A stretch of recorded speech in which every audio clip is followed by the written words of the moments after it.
Hello and welcome. Now this is the actual computer build. We're going to do it now. We may have to split this into, by the looks of things, nearly 10-minute pieces, and I'm going to join them together to be one whole one. So that's what I'm going to, in case you see some like editing every 10 minutes, that's because I think the video is going to have to be cut every 10 minutes. Just because that's how the camera works. It's strange like that, but that's how it works. Anyway, so here it is. This is the case. Called a master case, and we're going to start prepping the case before we continue building other parts, like putting the motherboard in and stuff like that. The power supply we haven't got here anymore now because that's going back due to some problems with it coming when it came. But we're going to use a substitute power supply which I'll put in just to test to make sure it's working, and I'll update you when we put the new one in, the proper new one. So anyway, let's get started. So the first thing we need to do, just the camera a bit better, is we need to undo the case. Because we can't do anything unless we undo the case. So just spin it round, like so. As most of you notice, it's quite a long case. It is very long, especially from a Mini ITX. If I said Micro ITX on this review, I'm very sorry if you've seen the review. If not, have a look. I'll put a link to the description below. But this is a Mini ITX case, and a Mini ITX motherboard will go in this. So, you know. Anyway, so basically, take the screws off, place them somewhere safe, you know, somewhere you remember to keep them, wherever you remember they are. Same with the case lid, don't put it somewhere stupid. Now, inside we have some things that we'll need to remove. So, we'll need to remove this pack of screws and such like.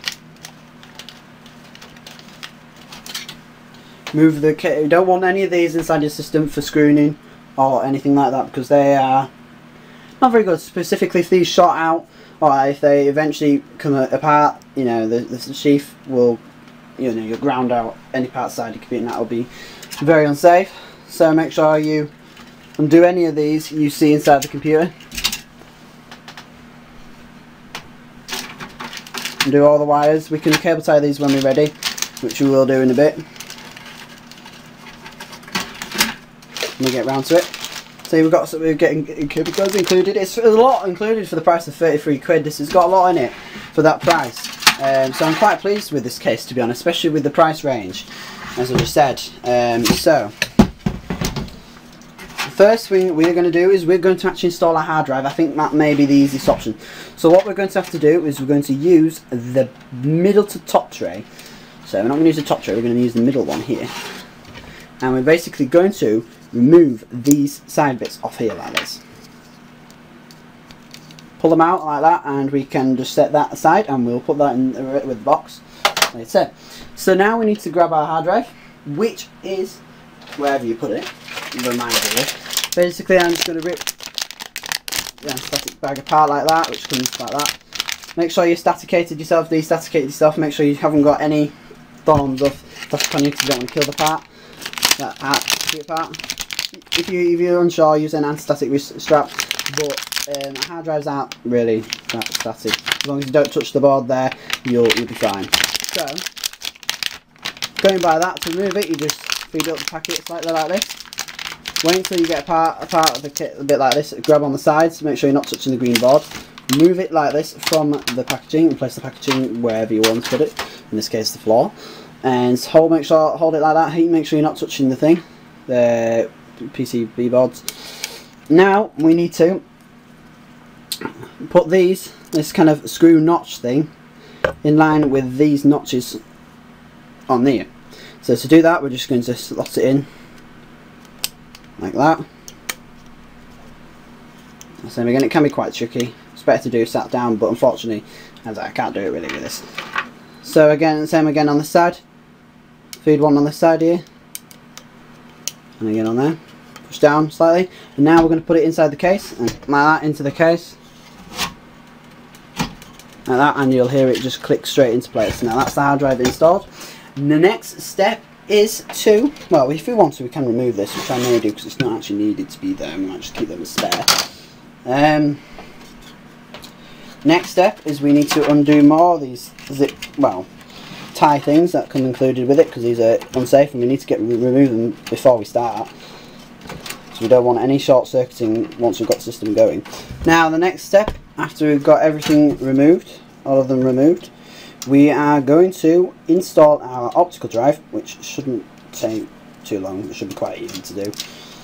And to do that, we're going to need probably, this is going to be the tricky one because we both have to figure this out together. If you've got the same case, we both have to figure this out. So while I lift this up so we get a bit more height, we can see what we're doing inside the case. We're going to need to figure out how to get it in. So I think we may have to remove the front panel. I ain't quite sure myself. Oh yeah, it comes off very easy like that. Just pull it on the bottom and it should come off. No, I haven't scuffed it, that's alright. And we need to install it, but we need to remove these so that it, comes down, we can see it. So to do that, we need to get one corner, push down the prong on the end like that, and do the same again on this corner. And keep it pressed down, keep it, make sure it comes down, and push out, and it should come out like that. Just like that.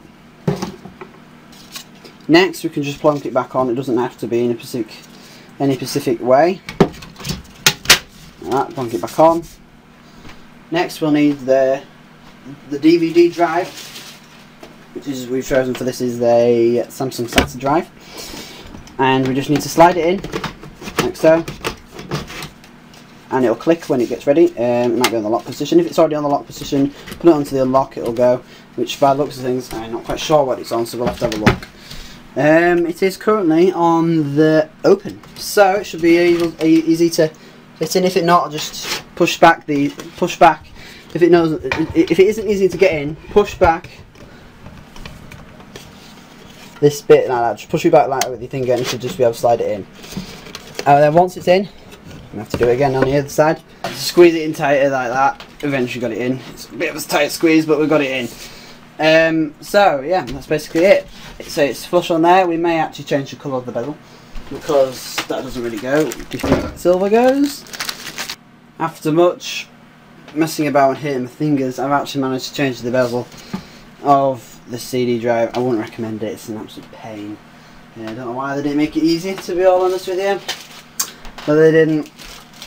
Anyway, so now we're going to use the screws to screw it in. We're actually going to use the screws that came with the CD drive. If you ever get a product that came with its own screws, use them, because then obviously they're guaranteed to work properly with that specific product. And this is what we need, the screws. So just going to do the wrapping like that. Okay, they've got all 4 screws in that bit. I don't know how I did that, but anyway, so we're going to start with this side first. We're going to secure it in anyway. Securely anyway, whether it's got a locking thing on that side, because it's just easier. Because now it's locked. Well, that's a rubbish locking mechanism. If you look at this, do that. It's no good. There's no tension whatsoever. It's actually pretty rubbish. So pollicles are mainly because they probably don't have it in line, which by the looks of things is most likely right. So we're going to screw them in, and we're going to do it with both sides because that actual lock was absolutely rubbish by any standard. Even when it is done properly. Anyway, so we get the screw as you would, and you just screw. Now make sure it's tight but not over tight, because you don't want it too tight, otherwise you might unthread the screws for it. And again on this one, and again, well, we'll have a look again on this side if we have any.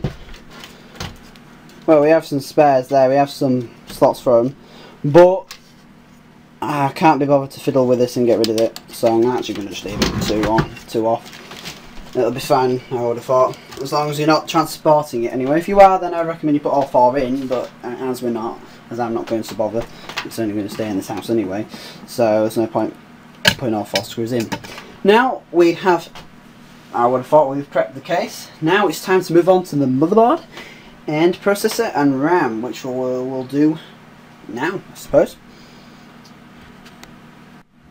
Sorry, our last thing, before we do that, we're going to need to put the motherboard standoffs in. And to do that, it's quite pretty easy. Just find the case, well, find the plastic bag that came with the case, if I can get it open. There we go. And remove the bits. So I'm going to remove some bits I don't need. And we're going to need to find what looks like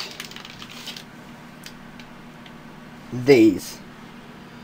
These are motherboard standoffs. You'll need to put these down so the motherboard does not ground against the main metal. It comes included with the screw by the looks of things. Some of them do. The screw's built in. So we know that's the specific screw for this. Well, no, it's actually a coarse thread, but somehow these screws have got inside it. Anyway, so how to install that? We're going to need to start it off hand thread, and I've luckily got a screwdriver for the job that will continue tightening. So basically, to put this in, we need to find the hole, and we need to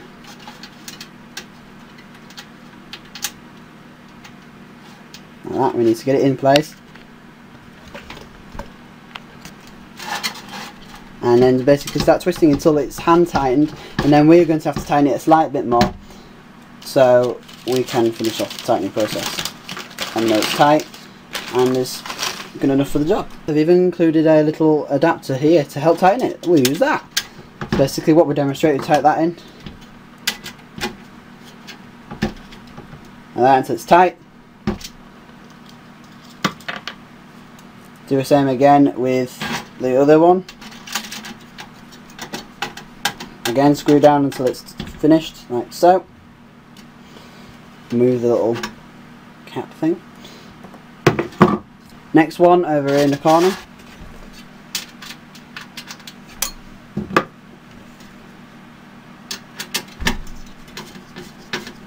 Spin it around until it's fully in, like that, tightened in, and take the thing off. Same again for the last one. First one was easier than any of the others. Some strange really.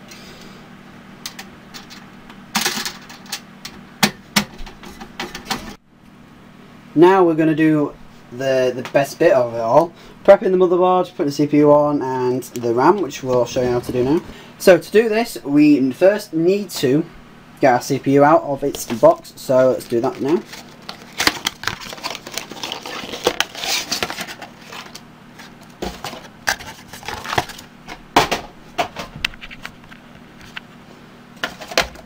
First of all, before we put the CPU in, we need to make sure we are statically protected, so we can do this by touching the ports on the back here like this, or touching anything you can find that is metal and is grounded. Now most people may have a go at me because I'm building on an anti-static mat, but to be anti-static bag that it came in, but to be honest, there's nothing wrong with building on it. I've built on it before and I've never had a problem with my computer. My computer still works. A lot of people out there will try to put you off the idea of building on an anti-static bag, but don't listen to them, they don't know anything. Anyway, so after all that's been gone through, we're going to install the CPU. To do this, we're going to need to push down on this little lever here. If I zoom in, we might be able to get this. This little lever here. Push down and away, and it should release the socket up like that. Once it's done that, we need to remove this note thing like that. Simply remove it. Do not bin it though. We need to keep this because if you need to send this motherboard back for warranty and it doesn't have this on, they will not take it. You've ruined your board for having a warranty. Though you shouldn't have to send it back anyway. These boards are, you know, Gigabyte's pretty good, and for the price I would never say you'd have to send it back. But anyway, so now next bit is we need to install the CPU, and this is pretty easy. What we need to do is we just need to take it out of its plastic packaging here, and now we need to be careful here because we don't want to staticate it, so we need to make sure we're anti-static proof. Like that, and hold by the sides, never touch the top of the CPU itself because you don't want to put contaminants on it from your fingers. So now the next bit is to put it installed. We need to look for the gold arrow, which you can see there that I'm pointing to, and we need to find it on the arrow on the CPU thing here, which is there. So simply just drop it into place, not literally drop it, but seat it, line it up, and then let go like that. Simple as that. Next, you need to then drop the casing, pull it back like that, and make sure this bit here goes underneath this screw type thing here. Push down, you'll feel a bit of tension. It may sound like you're breaking it, but you're not. And then feed under there, like that. Next, we need to put the CPU heatsink on, which is a pretty easy thing to do. Make sure you don't touch the bottom here. And to do this, we just need to, well, I need to, in this case, remove the fan cable connector so we don't get all mixed up. Like that, finally got it out. Next, we need to then locate the best ideal area for this to go. Now, CPU header fan here is here on our motherboard, so we need to either have the fan positioned like this, so this fan here can easily access this bit, or we can have it like this, or we can have it all the way around here but it's wrapped up. So the best idea really is to fit it like that, but as it's calf wrapped here, I'm actually going to use it like this. Some of you may disagree, but it's personal preference, to be honest. It's how you want to do it. So the next bit is you need to push down on each corner, and that's here you click.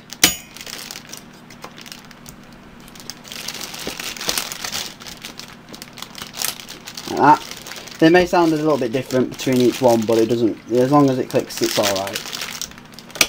Like so. Now that's completely there, we can now hold it from the actual heatsink itself, which is particularly good.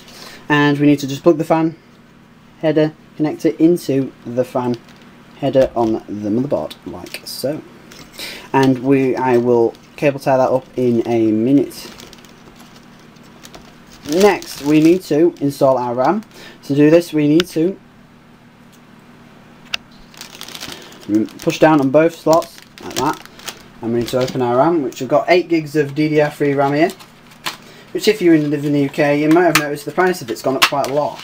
It's gone from when it used to be just before 40, just below 40 quid, to now excruciatingly 70 quid now. It's a lot of money for some RAM. And that's because they're going into the tablet market now, so unfortunately they're trying to stop production with PC memory. Anyway, it's another story. So first of all, you need to line that notch up here with the notch on the motherboard, which is just there. And it's very easy to do. Just line it up like that with the notch in the right way. Push down one end, push down on the other. Easy as that. Same again with the next one. Now, there are some people who think that you should push down together at one thing, but actually, to be honest, you know, like push down the one module like that together on both sides, but it doesn't really matter. I've done it like this, like that, for a long time, and it still works. None of them have gone wrong, so I don't think it really matters. I just think it's your way of doing it, how you prefer. There's no right or wrong way, as long as you put it in and it gets in and it works. I suppose that's the main thing. So now that is how to prep the motherboard. So we've got a cable tie here, which we will now cable tie this cable up. I've decided to take it off, as you've noticed, because I'm just going to make it look nice completely. Make sure it doesn't interfere with the fan, like so. We're going to put 2 zip ties on, or cable ties as I like to call them. Now I'm just going to get a cable cutter which will cut the wire ties, end pigtails as some people call them. Like that. And there we go, that is the motherboard prepped and ready to go in the case. We can install the header for the speaker. I don't know whether this has one, but if it does, we'll fit it. If it doesn't, we'll just leave it. But now that's the motherboard prepped and ready to go in there in the case. And we'll go on to installing in the case now. Now we're going to put the motherboard inside the case, and to do that we first need to, well, put the I/O shield in, which is very easy. All we need to do is find the I/O shield, and we need to remove it from its packaging, which is fairly easy to do. It needs this to protect it from dust. So to do this, we need to get this side, because we'll need this side, because this is the side that the motherboard is going to fit on, as we can tell by when we have the motherboard like this. We can see that this end here will line up as we spin around like that, so we can tell that that top end connector there is going to line up with this side, as we can tell as well. If we lean it just on here, we'll be able to tell, because as soon as we look around here, we can instantly see that is a top end port and that is the top end bit to go against it, and the audio ports at the bottom. So we know that's the right way around. So now we know this in mind, we can just take the motherboard back out and place it over here, and we can fit our I/O shield. It shouldn't take that long, it's not hard to do. Basically line it up in the port back area port, push in like that, and there you go, it's in. It's as easy as that really, it was not hard at all. And now we can just install our motherboard, which is very easy. Just dip it in like so, And there we go. It's not quite in yet, but that's how we line it up. And we can know it lines up properly, as you can see on the side here. It all lines up, all the parts are sticking out the end there, so it's quite easy to know that that's the right way. Now we're going to actually screw it down. So to do that, we're actually going to need some 4 coarse thread screws. If you remember me saying, the actual thread of these standoffs was coarse. So we need some coarse thread screws, which is the bigger one, not the fine thread ones, which are the thinner ones. And we need to start off by screwing it into a hole, like this one here. So push against the back of the motherboard, not the RAM module. You don't want to push the RAM module, like that, and start it off slightly. Like that, and you just repeat for all 4 corners of the motherboard, which won't take very long. If you have an electric screwdriver, I wouldn't use it for parts like this, because you know you want to make sure that this isn't going to break anything on the motherboard. So just using a normal manual screwdriver will be good enough for this task. Next, we need to. Well, next task is to hook everything up. So here we have our front port. That looks things our front port USB, which is we can plug in.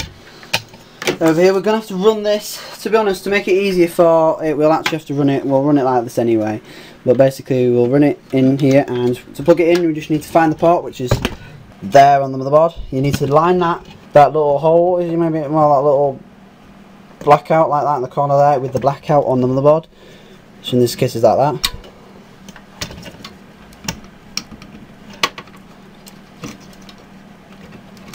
Once you've done that, push it in. Do the same with the audio one. The audio one will be very similar to this. Just do the same again.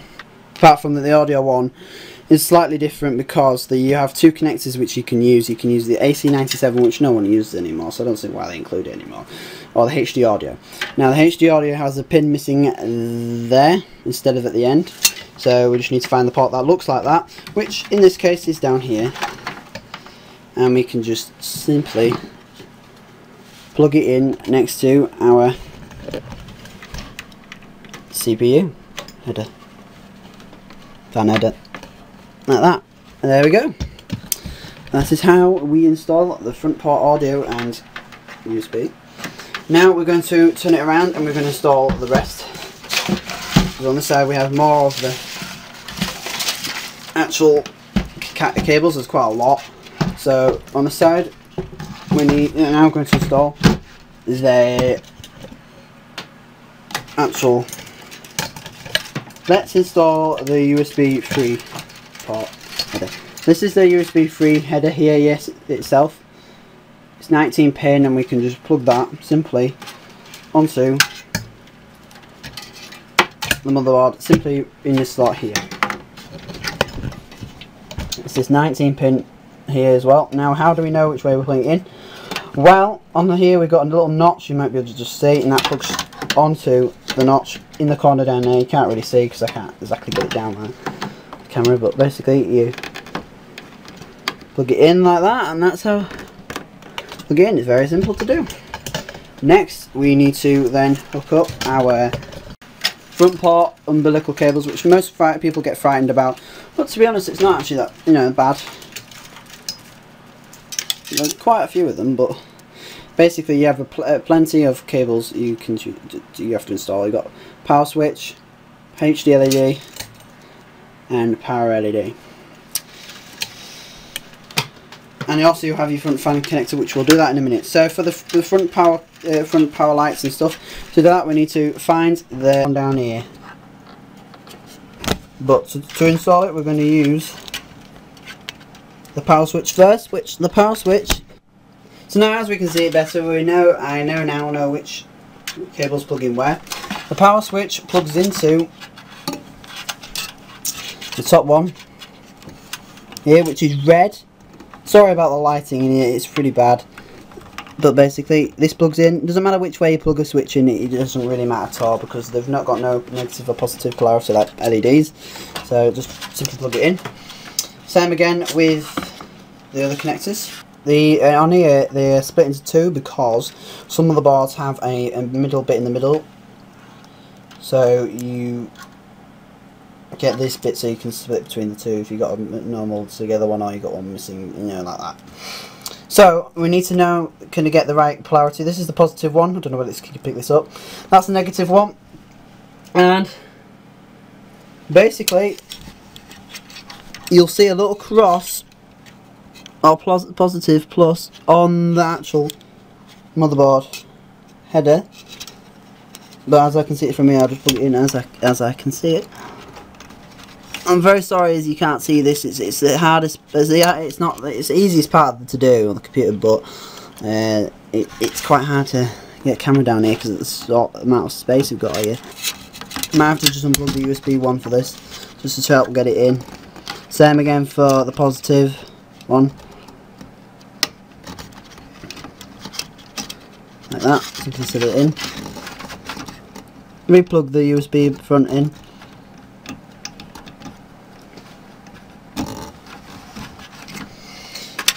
Now we're going to have to do the same again, but this time with the reset switch. And that is pretty easy. The reset switch is right above the power switch, but on the side. Maybe I should have started with this side, but never mind. Yep, that's in like that. And the hard drive, obviously, as we can tell, will go right next to it. Easy as pie, but with this we need to make sure this one goes the right way as well. And in this case is this way. If you, it's no problem. You're not going to blow anything up if you get the polarity the wrong way around. All you do is you just take it out and plug it in the right way around.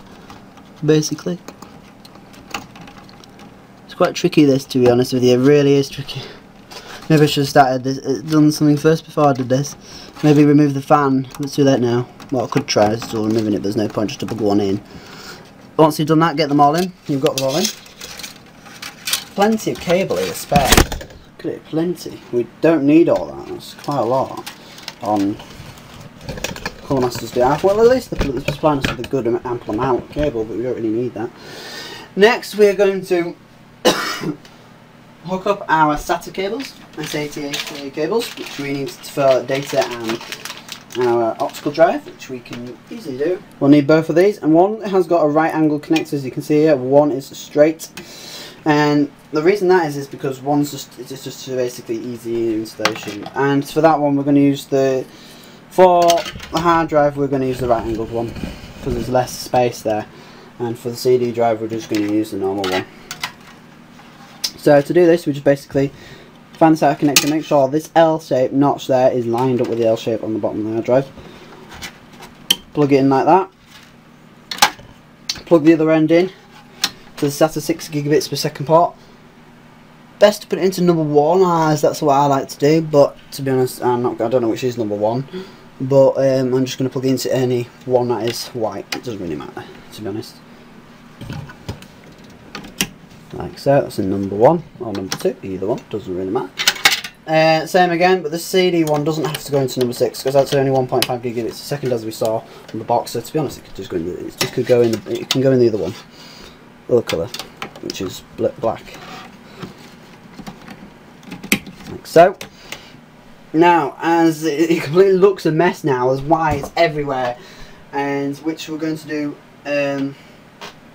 I'm going to do off recording because it's just going to be easier for me, and then once I've done it, I'll come back and show you what it looks like. But before we do that, I need to install the fan splitter, which will run both fans together. And to do that, we need to grab the front fan here, and we need to remove the Molex pass-through. So simply pull that off.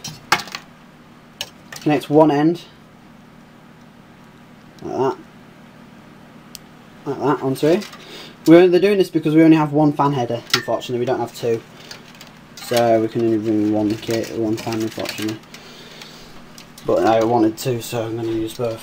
And second, basically you plug that onto the CPU. Well, not CPU, sorry, the fan header on here. But make sure you use the 3-pin one towards the, I don't know if you can see, but the notch side there, which is, you may just be able to see, it's the darker black side there. Make sure you line it against that. plug it in like that, and plug the other one into the other fan connector, which is particularly easy to do.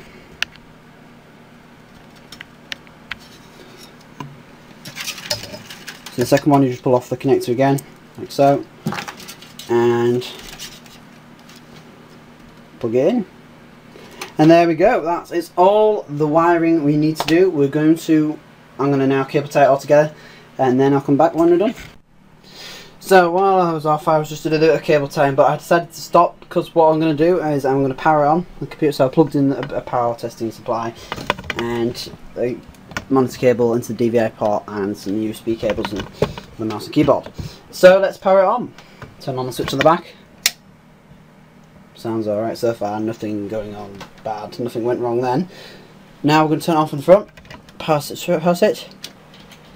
Oh, power's on. Screen's coming on. I mentioned the BIOS here, so if you see the BIOS screen, we know it's already in. There we go.